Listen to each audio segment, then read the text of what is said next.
Bien, pues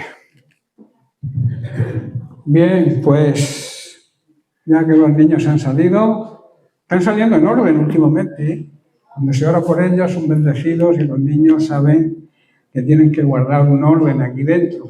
Antes salían armando jaleo, pero ahora ya salen en orden, como deben hacerlo. Bien, pues bienvenidos a todos, os saludo en el amor del Señor. Saludo también a todos aquellos que nos siguen a través de las redes sociales. Un fuerte abrazo para ellos y para todos nosotros también. Que podamos hoy estar atentos a lo que Dios quiere hablarnos, porque Dios cada día tiene un mensaje para nosotros. El tema es que nosotros tenemos que venir con la sed, con la ansiedad, con el deseo de que el Señor nos hable. Pero no solamente para que nos hable y luego se nos olvide, sino para que nos hable y lo pongamos luego por obra. La única manera de que no se nos olvide lo que el Señor nos dice es poniéndolo por obra. Si no, rápidamente se nos olvida. Bien, pues vamos a continuar con el tema que llevamos varias semanas con él, que yo considero que es un tema de gran importancia, porque la vida cristiana sin compromiso no es vida cristiana verdadera. Es una religión, es una serie de normas, preceptos que hacemos bien por obligación, lo que la Biblia llama obras muertas, o bien porque nos han enseñado a hacerlo, o cogemos la rutina, el hábito de venir los domingos a la iglesia, quizá también pensando en que si no venimos nos condenamos.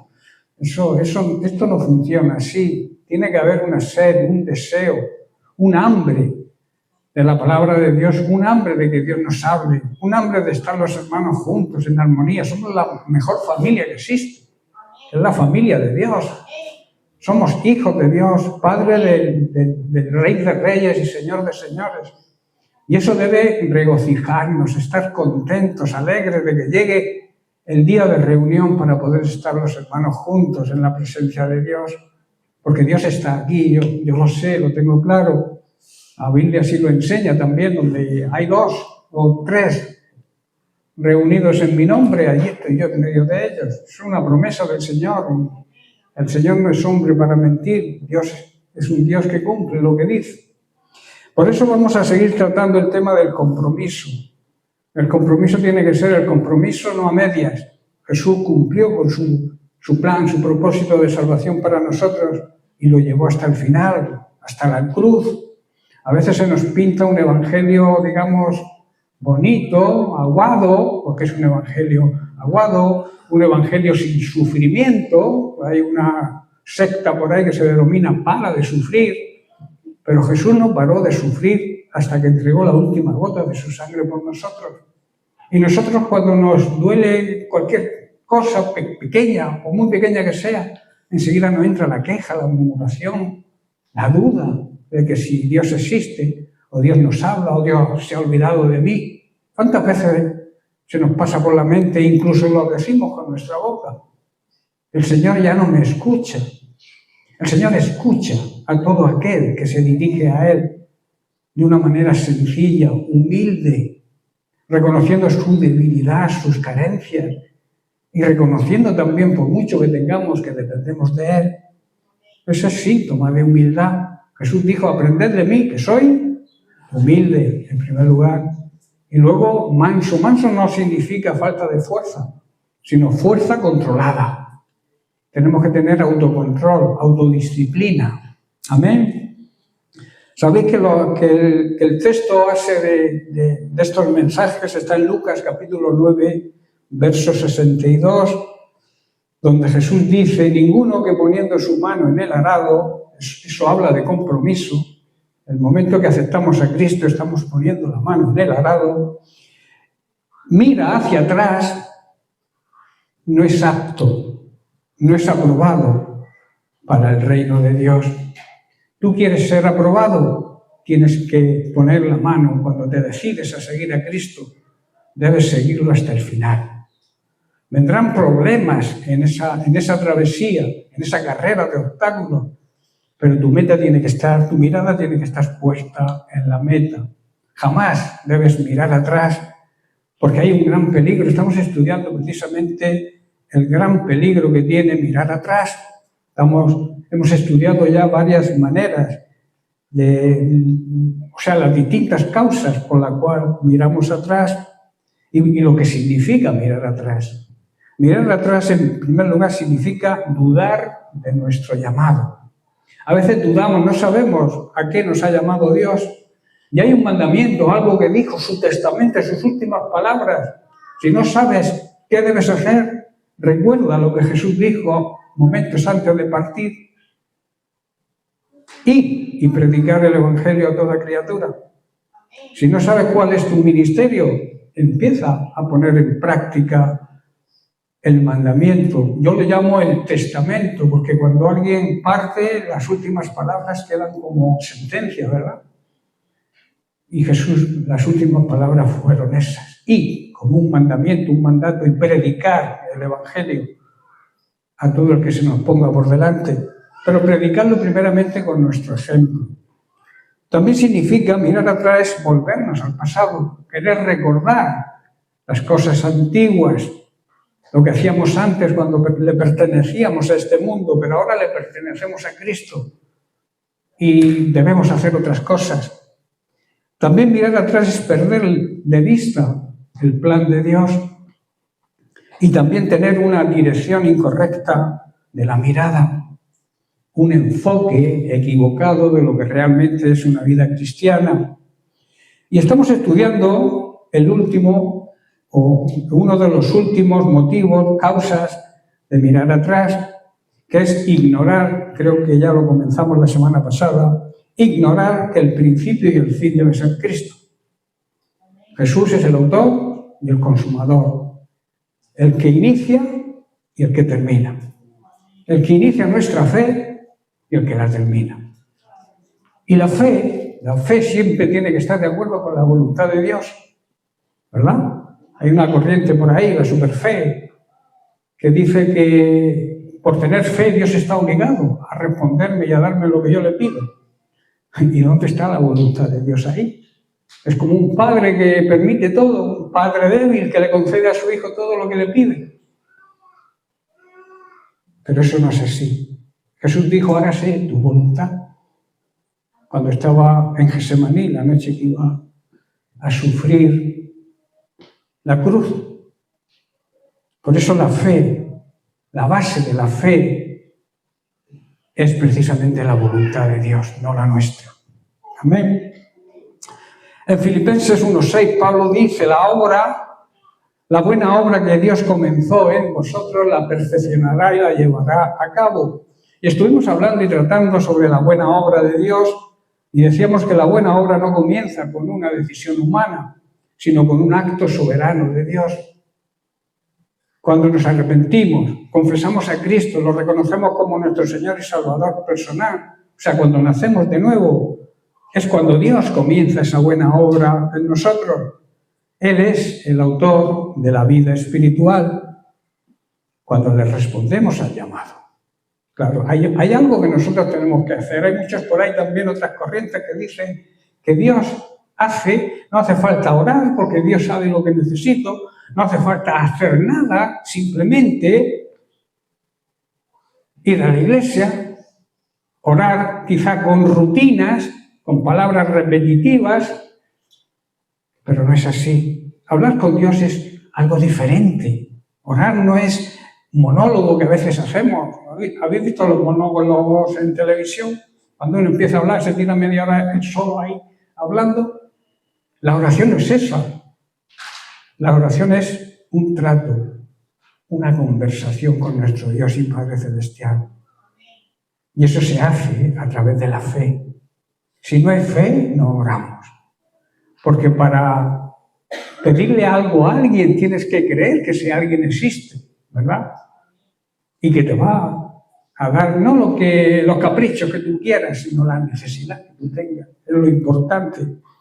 Por eso, si tenemos las señales, el deseo, el hambre de su palabra, la sensibilidad por el pecado, entender y saber y mirar el pecado como lo ve Dios, no como lo vemos nosotros, ahí está comenzando Dios la buena obra.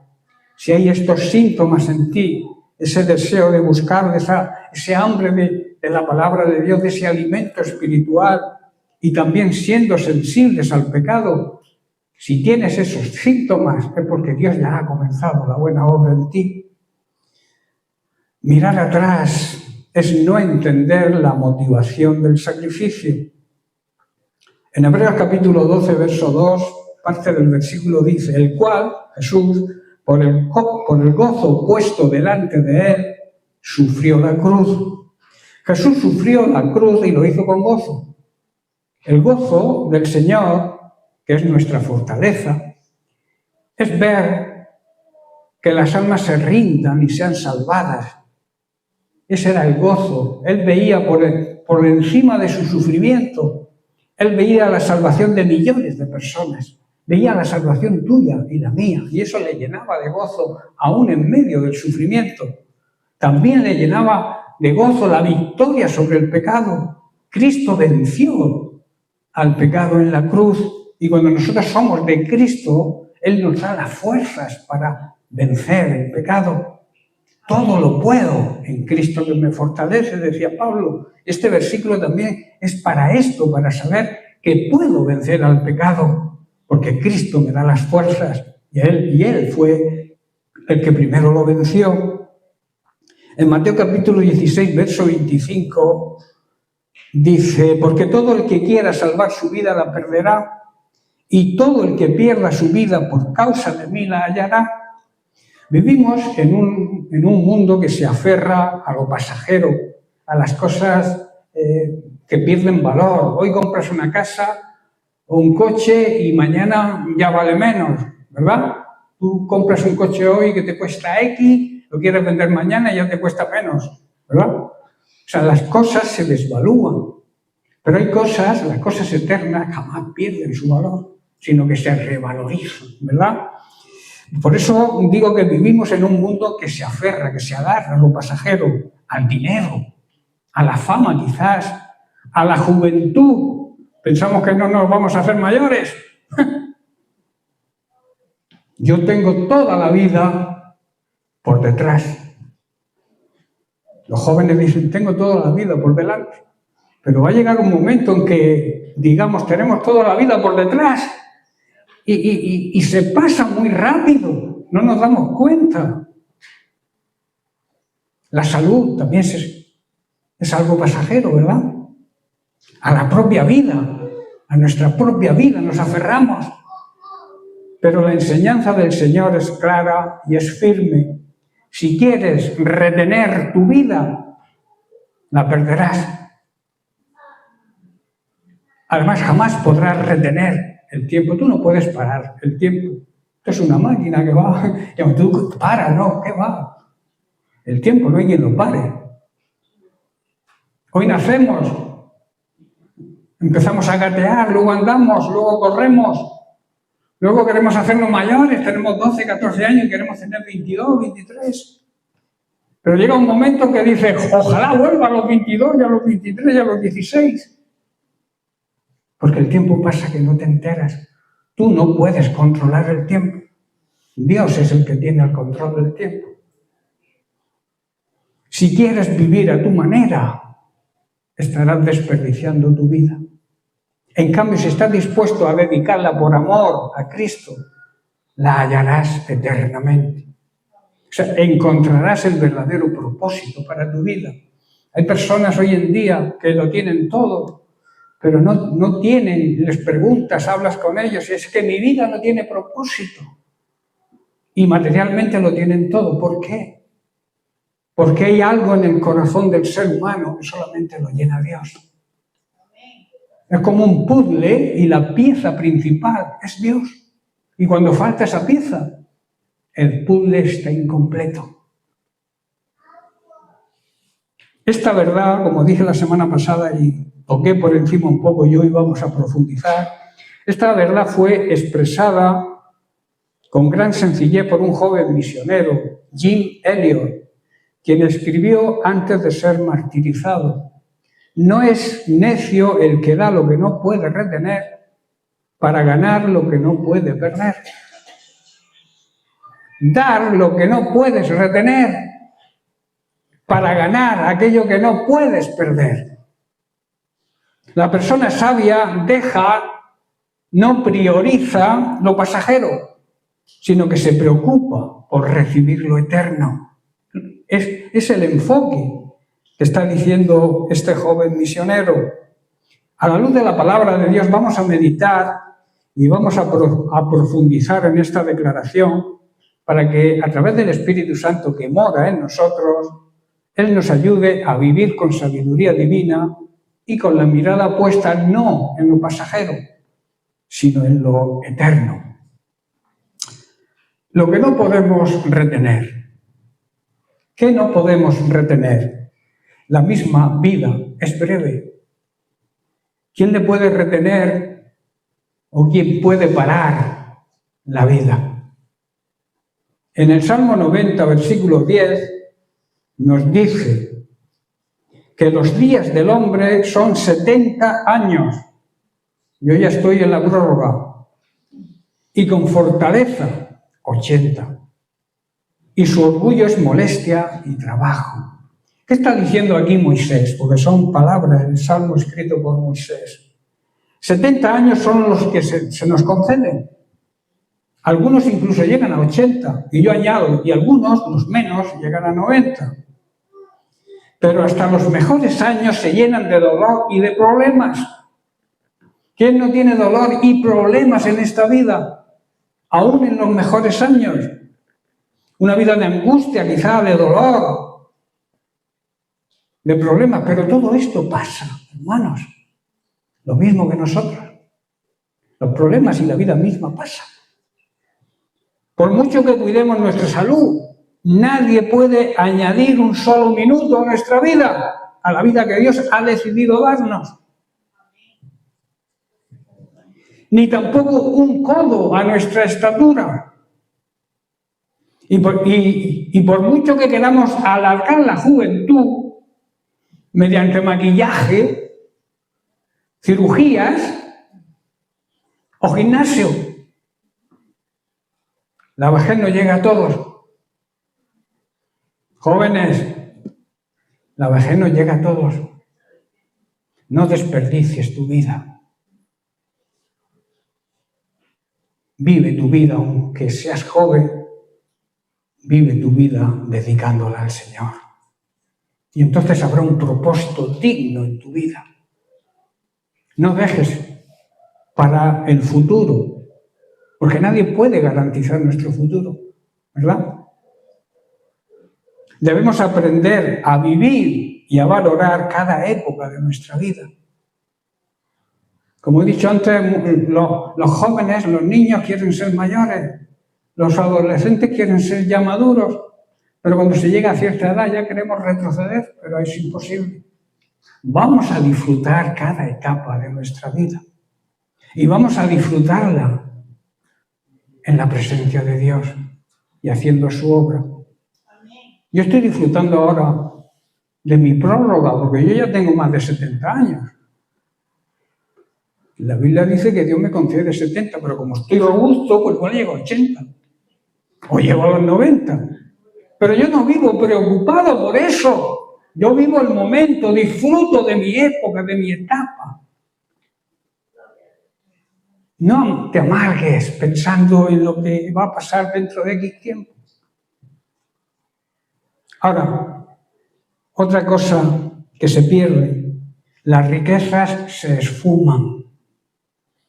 Proverbios 23, verso 5, Salomón dice: ¿has de poner tus ojos en las riquezas siendo ninguna?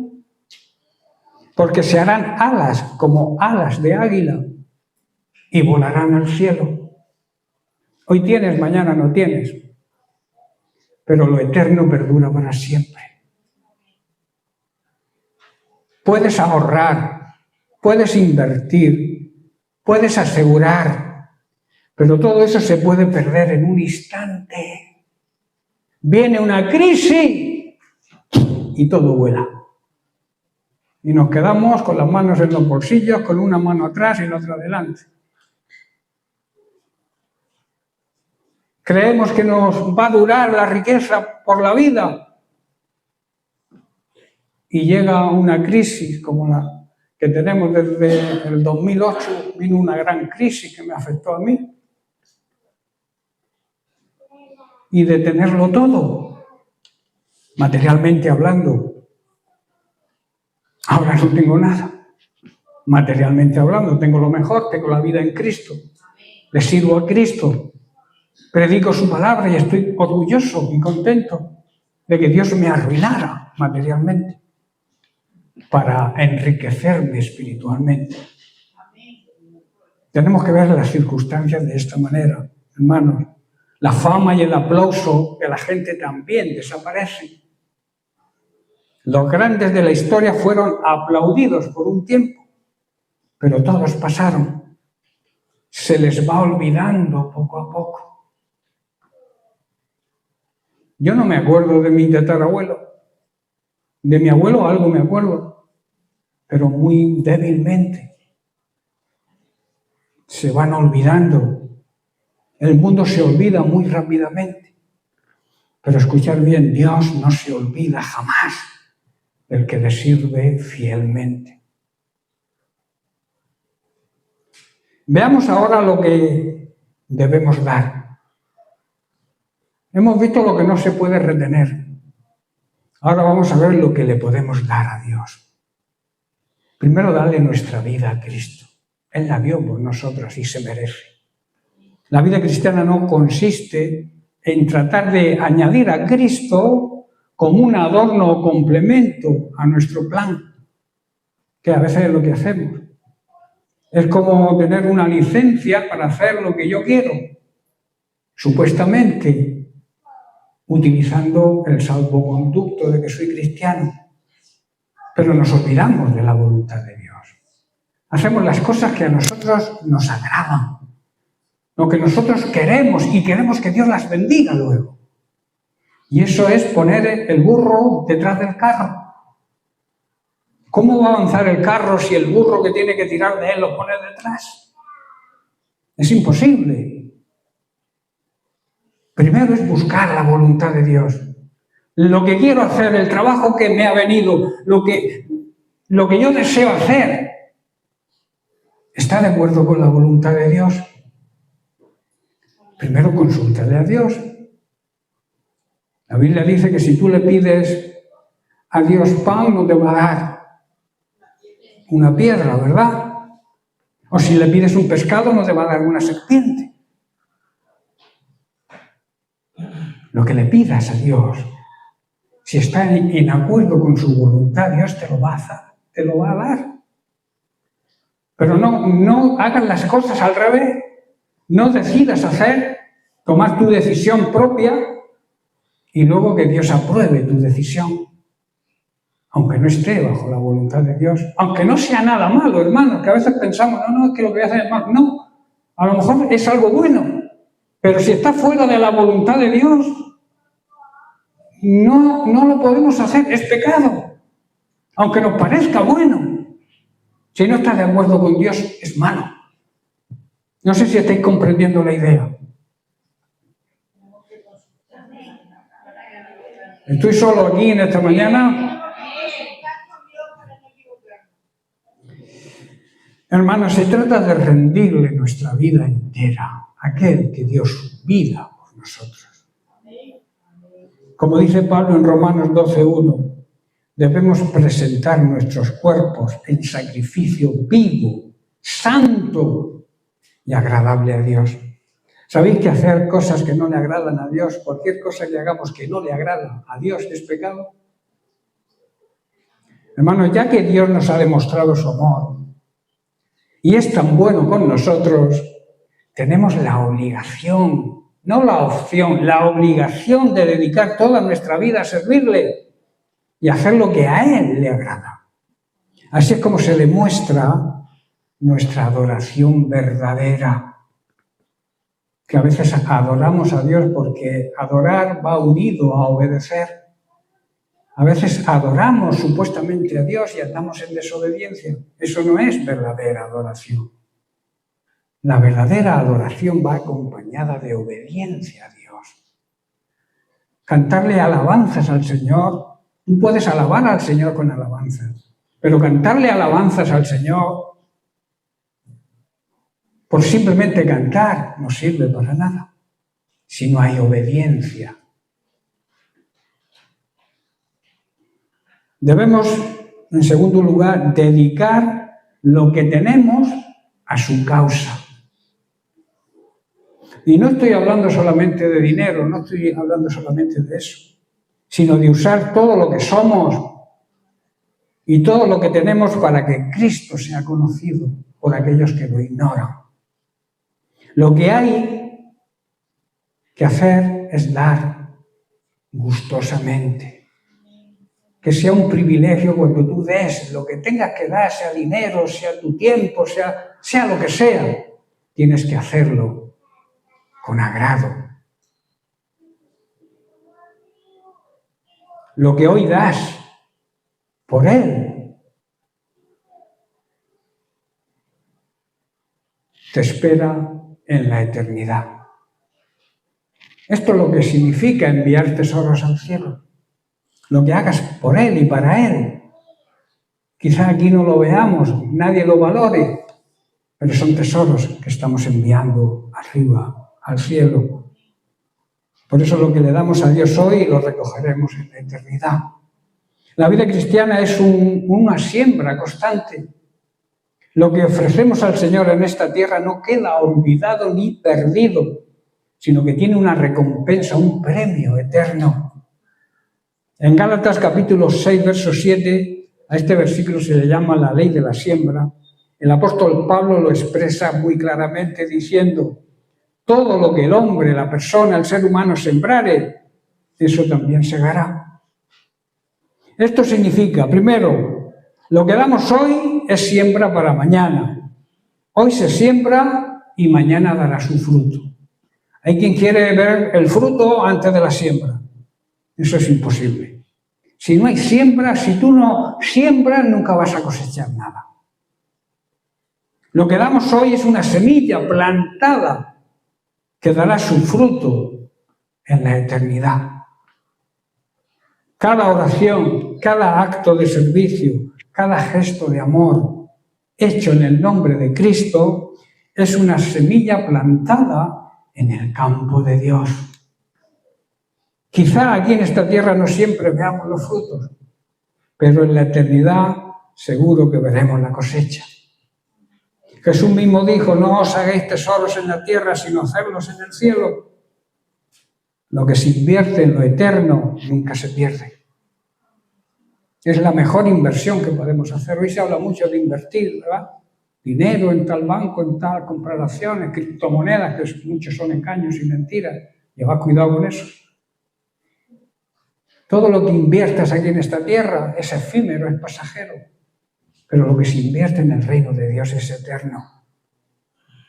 Hay un ejemplo muy claro y muy cotidiano. Un agricultor trabaja meses en el campo, preparando el campo, luego regándolo, luego sembrando. Se pasa meses y meses haciendo eso y no sabiendo el fruto, ¿verdad? Pero llega el momento en que ve el fruto. El agricultor sabe que al final habrá cosecha. Confía en la cosecha del futuro. Y también sabe que si cuida el campo, si lo riega, si le quita las malezas, la cosecha va a ser buena. Eso habla de limpieza espiritual en nuestra vida. Eso habla de santidad. Para que el fruto sea agradable a Dios, debe haber santidad. Sin santidad no hay fruto, hermano. En el Salmo 126, el salmista declara: irá andando y llorando el que lleva la preciosa semilla, mas volverá a venir con regocijo, trayendo sus gavillas. El cristiano quizá sembremos con lágrimas, con esfuerzo, con fidelidad, porque sabemos, los verdaderos cristianos, creyentes, sabemos que un día se segará con gozo. las lágrimas y el sudor que derramamos cuando sembramos la semilla, cuando sembramos la palabra de Dios, se volverán cantos de gozo y de alegría cuando veamos el fruto, ¿verdad? Significa también, lo que retengamos, lo perderemos. Muchos vienen o viven aferrados a lo terrenal, al tiempo, a la riqueza, sus propios talentos, sus posesiones, pero todo esto se quedará aquí. Solo lo que le damos y dedicamos al Señor va a perdurar para siempre. También significa que la cosecha en la eternidad será gloriosa. Cuando estemos delante del Señor, dice Jesús en Mateo capítulo 10, verso 42, que Él nos recompensará hasta el vaso de agua que demos en su nombre. Mirad qué pequeña cosa es darle un vaso de agua a alguien. Pero Dios nos promete, a través de las palabras de Jesús, que será recompensado, tendrá su premio. No estoy hablando de salvación, estoy hablando de recompensa, de premios que Dios le da a sus hijos fieles. Él nos recompensará, dice, hasta el vaso de agua dado en su nombre. Dice, y cualquiera que a uno de estos pequeñitos dé un vaso de agua fría solamente, por cuanto es discípulo, quizás sea insignificante para el mundo, pero son grandes para Dios, por ser sus discípulos. Dice, de cierto os digo que no perderá su recompensa, su galardón, su premio. Ningún sacrificio en favor de Cristo será en vano, hermanos. La eternidad revelará que todo lo hecho por amor a Él fue multiplicado, transformado en una corona, en una recompensa, la corona de justicia que hablaba Pablo, en gozo y en gloria compartida con Cristo. Ahora yo haría las siguientes preguntas. ¿Qué le estamos dando hoy? No lo que le hemos dado o lo que le pensamos dar. ¿Qué le estamos dando hoy al Señor? Tiempo, amor, servicio, recursos, compromiso. ¿Estamos comprometidos realmente con el Evangelio de una manera total? Si no es así, arrepiéntete, cambia de actitud, porque arrepentirse es dar un giro de 180 grados. Si no es así, si tus respuestas son negativas, tienes que hacer un alto en el camino. Tienes que analizar qué clase de vida cristiana llevo. Porque el cristiano vive. El que no cree existe. Hay la gran diferencia entre vivir y existir. Existir existen los animalitos, ¿verdad? Pero no tienen vida espiritual como tú y yo la tenemos. Y estamos en una nueva vida gracias a Cristo. La vida que Cristo nos da, estábamos muertos. No teníamos vida. Un muerto no tiene vida. Estábamos condenados espiritualmente hablando. Estábamos con un pie en el infierno. Pero Cristo en su amor y en su misericordia, junto con el Padre, tomaron la decisión de que Jesús se hiciera hombre. La segunda persona de la Trinidad se hiciera hombre, naciera en esta tierra, igual que nacen todos a través de una mujer, a través de una virgen.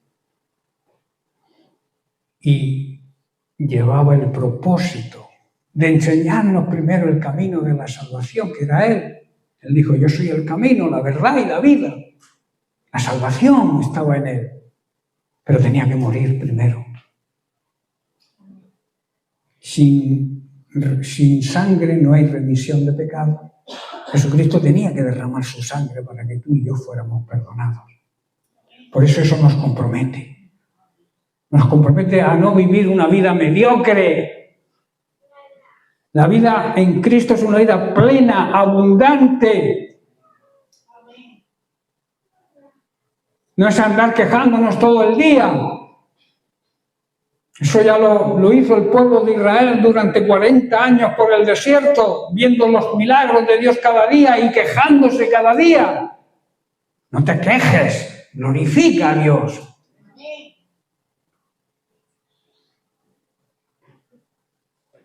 Hay dos clases de personas en este mundo.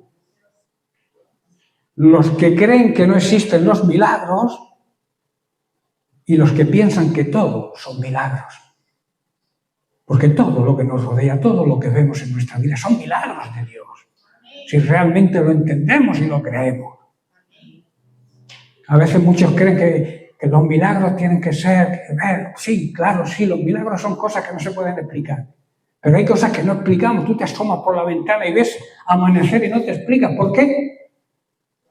Y al día siguiente ves de nuevo amanecer y no te explicas por qué. Porque Dios lo ha diseñado así. Y eso es un milagro. La vida misma, cómo se forma, es un milagro. Que una mujer pueda concebir vida en su ser y en su vientre. Por eso no concibo a aquellos o aquellas personas que abortan.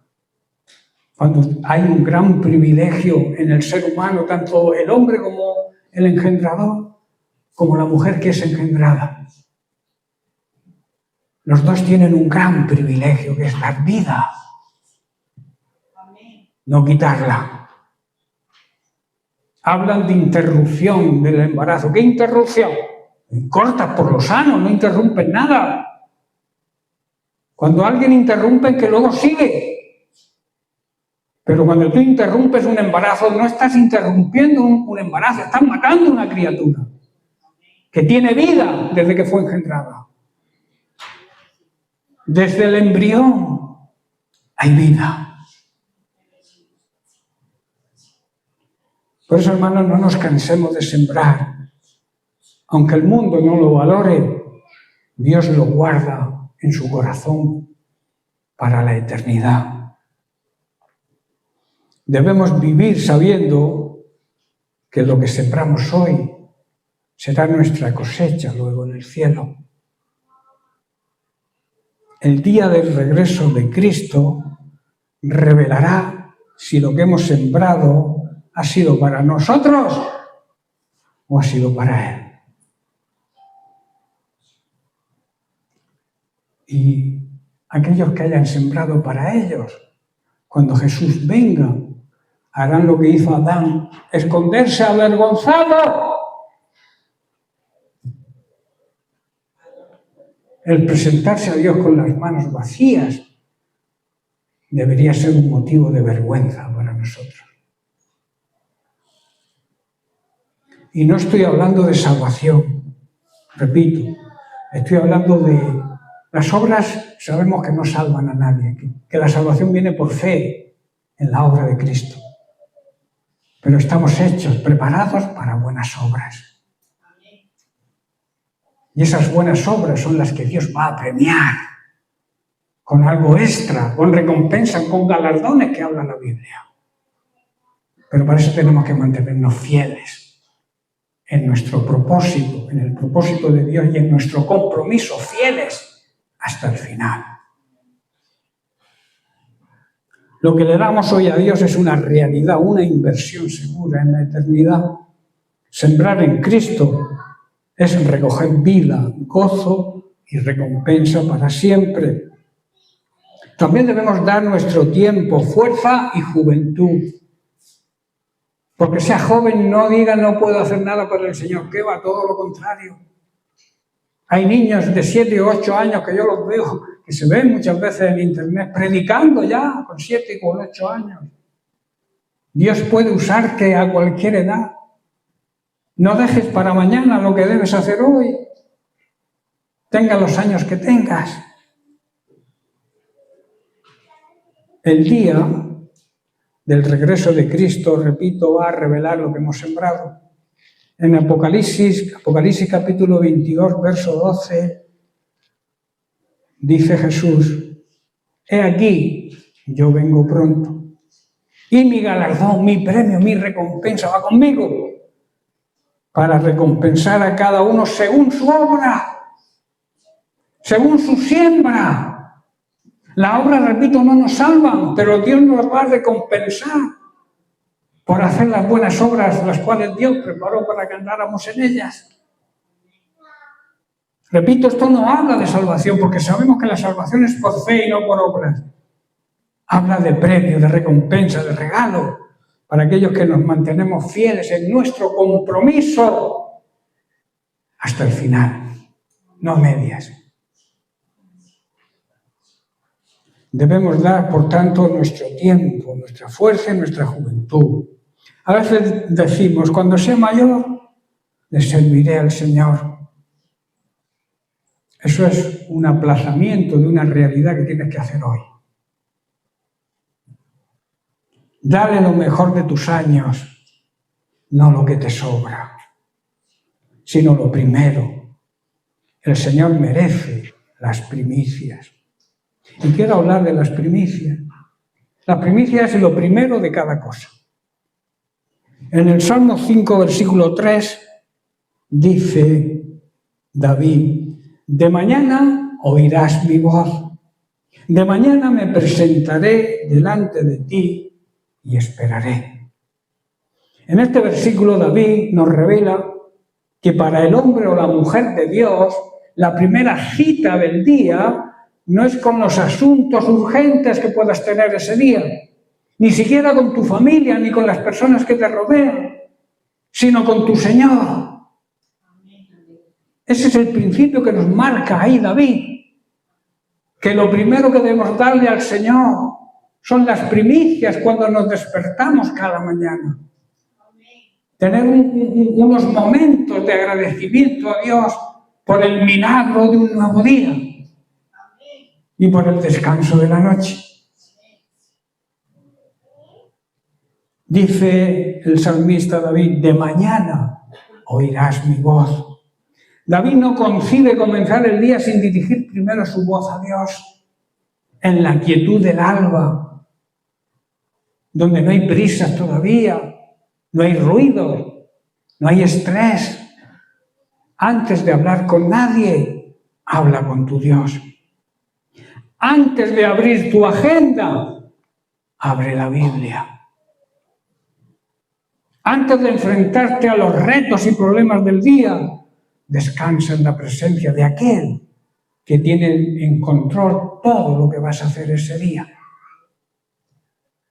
Luego dice, de mañana me presentaré delante de ti. David no solamente ora, sino que se presenta como quien comparece ante un rey, el Rey de Reyes y Señor de Señores.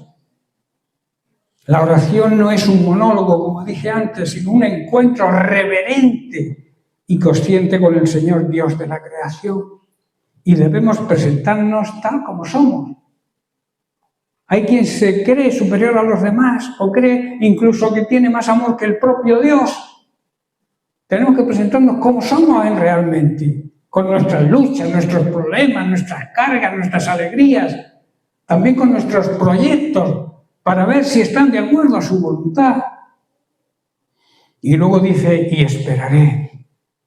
Esto habla de esperar el tiempo de Dios, la paciencia. Que no es pararse, a veces paciencia pensamos que pararnos, no, es tener la paz, la conciencia de que Dios va a hacer algo, pero tengo que esperar el tiempo suyo. Por eso David no solo ora y se presenta, sino que también espera.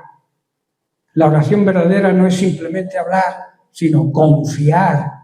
No es descargar ansiedades y problemas delante de Él y luego salir corriendo, sino aprender a descansar en que Dios responderá a su tiempo, a su manera y de acuerdo a su voluntad. Eso significa esperar en el Señor. Eso significa confiar en Él. ¿Cuánto nos cuesta esperar, verdad? Queremos respuestas ya, inmediatas, soluciones rápidas. No sabemos o no nos damos cuenta que Dios necesita no saber qué clase de fe tenemos, porque Él la sabe, sino saber qué clase de fe tienes tú. Y por eso te hace esperar, para que sigas confiando en Él. Si te da una respuesta rápida, una solución rápida, pues ¿para qué te sirve la fe? Dios nos prueba la fe en medio de esperar. Esperar es la raíz de esperanza. Y esperanza significa saber y tener la seguridad, la garantía de que Dios cumple lo que promete. Por eso yo espero en el Señor. Tengo la esperanza de que Dios me va a socorrer en mi necesidad. La fe madura se distingue por la paciencia. El cristiano maduro deposita su petición, su súplica en las manos de Dios y se queda tranquilo. No se afana, sabiendo que Él es fiel y que a su tiempo responderá. Hermanos, comencemos cada día con el Señor. Cogerlo como un hábito. Cada día, los primeros minutos que sean para el Señor. No te va a quitar tiempo de tu trabajo, de tu ocio. Al contrario, Dios es el que controla el tiempo. Dedícale los primeros minutos del día a estar en su presencia. No hay mejor inversión de tiempo que dedicar los primeros minutos a buscar a Dios en oración. Al orar, no olvidemos, eso sí, que nos presentamos ante un rey. Tenemos que hablar con Él con respeto y reverencia, porque es rey, pero también es padre. Y tenemos que presentarnos a Él sabiendo precisamente, teniendo la confianza que un hijo tiene con un padre. Un padre, hoy en día la palabra padre está desvaluada. Hay muchos que dicen, mi padre es un amigo mío. Ya no está ejerciendo bien su labor de padre. Un padre primero es padre. Y hay que honrarlo y respetarlo como padre. Y después, si es amigo, mejor. Pero un padre no es sustituido por un amigo. Un padre es un padre y tiene autoridad sobre sus hijos. Y sus hijos le deben respeto, honra y reverencia. Luego te diriges a Él con la confianza de que eres su hijo. Claro. Pero tú no puedes dejar de ser padre para ser un amigo. No sé si entendéis, porque hoy en día se dice que es muy bonito que los padres sean amigos de los hijos. Sí, pero sin dejar de ser padres. Aprendamos, pues, a esperar. El silencio de Dios no significa ausencia. No significa que no esté trabajando para nosotros, sino que está obrando de manera más profunda de lo que quizá imaginamos. El secreto de la fortaleza espiritual de David no estaba en su capacidad de ser rey, ni en su habilidad, digamos, militar, sus estrategias militares, sino en que cada mañana levantaba su voz al cielo, oraba y esperaba en el Señor, y por eso el Señor le daba la victoria. Qué ejemplo, ¿verdad?, de David. Que este ejemplo nos empuje a hacer lo mismo. Empezar cada mañana con la certeza de que nuestro Dios y Padre nos oye, nos recibe y nos responde. Pero a veces guarda silencio por un tiempo. Quiero hablar ahora de los silencios de Dios. Apocalipsis 8:1 dice, y aquí hubo silencio en el cielo como por media hora. Uno de los aspectos de la vida cristiana que a veces ni entendemos es cuando clamamos y Dios parece no responder. Nos acostumbramos a oír su voz, nos acostumbramos quizá a los milagros, a la palabra de consuelo, pero ¿qué hacemos cuando lo único que recibimos es silencio de parte de Dios? ¿Por qué el Señor guarda silencio? El silencio de Dios es uno de los mayores ejercicios de fe, donde mejor se puede ejercitar la fe, cuando el Señor no nos responde en el momento que lo deseamos. Cuando el Señor calla, en ese momento que quizá más deseamos que hable, pero el Señor calla. Ahí es donde tenemos que empezar a ejercitar la verdadera fe. A lo largo de la Biblia, hombres y mujeres escogidos enfrentaron los silencios de Dios. Job gritaba sin respuesta. María y Marta enviaron a llamar a Jesús cuando su hermano Lázaro estaba enfermo y Jesús calló. Jesús se quedó 2 días más en el mismo lugar, no respondió. Habacuc, que clamaba, ¿hasta cuándo, Dios, clamaré y no oirás? Debemos ver primero el silencio como una prueba de fe. Dios calla para que confiemos, no en lo que vemos, sino en lo que es y en lo que Él a su tiempo puede hacer. En el Salmo 22, versículo 2, David lo expresa con angustia y dice, Dios mío, clamo de día y no respondes, pero inmediatamente reacciona y afirma, pero tú eres santo. Job, en su noche oscura, no entendía nada, pero él dijo, he aquí, aunque él me matare, en él esperaré. Cuando Dios calla, el creyente debe recordar que la fe no descansa en las respuestas inmediatas, sino en el carácter eterno y en la soberanía de Dios. Aunque no entendamos su obrar, podemos confiar que en su corazón desea lo mejor para nosotros. Pero Dios prueba nuestra fe para que aprendamos a confiar en Él, aunque no veamos su respuesta inmediata. Debemos ver también, en segundo lugar, el silencio como preparación para una obra mayor. En Apocalipsis 8:1 que hemos leído, vemos que el silencio en el cielo precede, va por delante a juicios y actos poderosos. Podemos verlo en Apocalipsis 8. Un ejemplo, entre el relámpago y el trueno siempre hay un silencio, ¿verdad? Primero vemos el relámpago, se pasa un tiempo y luego viene el trueno. Antes del milagro viene la espera. Si tú tienes capacidad para esperar, verás ese milagro. Si no, jamás lo verás. En Betania, en casa de sus amigos Lázaro, Marta y María, Jesús no llegó, como hemos visto, inmediatamente cuando Lázaro enfermó. Cristo guardó silencio simbólicamente, se quedó 2 días en el sitio donde estaba. Entonces Marta y María pensaron que ese silencio era indiferencia, pero en realidad era una preparación para una manifestación mayor. ¿Cuál era esa manifestación mayor? La resurrección de Lázaro. ¿Estáis entendiendo? El silencio de Dios anuncia que viene algo mejor de lo que esperamos o lo que pedimos. El mismo silencio de Dios en nuestra vida muchas veces significa espera. Estoy preparando algo mejor, aunque no lo veas. Ten paciencia, espera. Debemos ver también en el silencio como respuesta diferente a lo que esperamos.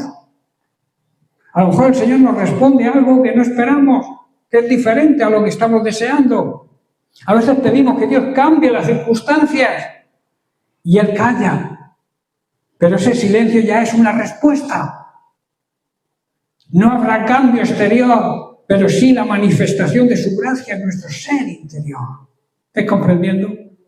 Recibimos esa esperanza en nuestro ser interior. Pablo oró 3 veces para que el Señor le quitara el aguijón. Dios guardó silencio las 2 primeras veces, ¿verdad? Por eso le clamó 3 veces. Hasta que finalmente Pablo escuchó la respuesta de Dios. Bástate mi gracia. Vas a continuar con las circunstancias, pero yo te voy a poder capacitar, te doy el poder que te capacita para que vayas superándolas. Eso es lo que hace Dios mediante los silencios que a veces no entendemos. El silencio enseñó a Pablo que lo importante no era la ausencia del problema, sino la suficiente gracia que nos viene de parte de Dios. Dios no cambió las circunstancias, pero sí le dio la capacidad para hacerle frente. Amén. Quizá tú estés orando por un puesto de trabajo, por una sanidad, por una situación económica, por una situación familiar, y todo parece sin respuesta. Debes ver a través de ese silencio que Dios te está diciendo: no cambiaré las circunstancias, pero te daré fortaleza para atravesarlas. Y eso nos motiva, hermanos. A mí me motiva. No que el Señor me quite el problema, que sería a lo mejor lo que deseamos todos. Si tenemos un problema, que Dios lo quite. Pero a veces es mejor que maduremos en nuestra vida espiritual y en nuestra fe a través precisamente del sufrimiento. ¿Estáis entendiendo? Y saber que en medio del sufrimiento tenemos al Señor con nosotros. Debemos ver también, en cuarto lugar, el silencio como una comunión íntima con Él. El silencio de Dios no siempre es ausencia. A veces significa tener comunión con Él. En Primera de Reyes, capítulo 19, verso 12, vemos que cuando Elías huyó al desierto, dice que Dios no estuvo en el viento, ni en el fuego, ni en el terremoto, sino en un silbo apacible y delicado. Un suave susurro. ¿Cómo vamos a escuchar el suave susurro de Dios si no tenemos intimidad cercana con Él? Si susurra el Señor a 100 metros de mí, yo no lo puedo escuchar. Tengo que estar cerca de Él y a veces queremos escucharlo estando lejos de Él. Tenemos que buscar esa comunión de intimidad para que en ese silencio de Dios podamos escuchar su silbido, su silbo apacible, el suave susurro, que repito que para poder escucharlo tenemos que estar en intimidad con Él. En ocasiones Dios nos lleva a una relación más profunda, donde no se trata de palabras, sino de presencia. Simplemente estar en su presencia, aunque no hablemos, ni hable Él, ni hable yo. Son como dos enamorados que estando juntos se miran a los ojos y no hace falta que se hable. Están gozosos porque están el uno en la presencia del otro. A veces no hacen falta palabras para demostrar nuestro amor y que Él lo demuestre a nosotros. Es simplemente disfrutar de su cercanía, disfrutar de su presencia. A veces no lo podemos escuchar porque venimos con el estrés puesto, las prisas, sacamos la lista, le pedimos, pum, y solo que nos vamos corriendo. Y el Señor está ahí esperando darte quizá una dirección para ese día y no le damos tiempo. No disfrutamos de la presencia de Dios. El silencio de Dios puede ser una invitación a dejar de buscar respuestas y empezar a disfrutar de su compañía, de su cercanía, para así poder escuchar su voz. No necesitamos siempre explicaciones, que siempre queremos la explicación y el motivo, por qué, y por qué, y por qué. Lo que necesitamos, hermanos, es estar en su presencia. Los silencios de Dios no son castigos, son lecciones de amor. Nos prueban, para que nuestra fe no dependa de lo que vemos. Nos preparan, porque detrás del silencio viene la obra. Responden, aunque no sea como esperamos. Nos acercan, porque aprendemos a disfrutar de Dios mismo más que de sus bendiciones. A veces nos preocupan más las bendiciones. Estamos más atentos a sus bendiciones que al que nos bendice. Buscamos sus bendiciones y no buscamos a Dios que nos bendice. Tremendo error. Si hoy vives en el silencio de Dios, no desesperes. Dios puede estar callado, pero sigue obrando. Recuerda la promesa que encontramos en el Salmo 121, verso 4. Dice, el que guarda a Israel, hoy representaría a su iglesia, no se dormirá. El silencio no significa olvido, significa que nuestro Dios y Padre Celestial está trabajando en un nivel más profundo. Quizá alguien hoy se sienta como Marta y como María diciendo: Señor, si hubieras estado aquí, mi hermano no habría muerto. Una se lo dijo reprochándolo, Marta: Señor, si no hubieras estado aquí, mi hermano no hubiera muerto. Marta le dijo lo mismo, pero de distinta forma, pero le dijo lo mismo: Señor, si hubieras estado aquí, mi hermano no hubiera muerto. Y el Señor responde: no temas, yo soy la resurrección y la vida. Y el que cree en mí, aunque esté muerto, esto habla de muerte espiritual también, el que esté muerto vivirá, tendrá nueva vida, resucitará de la condenación eterna, donde antes de conocer al Señor estábamos. El silencio se convierte siempre, hermanos, en voz de vida. Termino dándote un consejo, y es que debemos confiar en el Señor aún en medio de sus silencios. Al final, el que calla es el mismo que un día abrirá su boca para decirte: bien, buen siervo fiel, entra a gozarte con tu Señor. Amén. Bien, pues lo dejamos aquí y seguiremos la semana que viene. Que Dios les bendiga.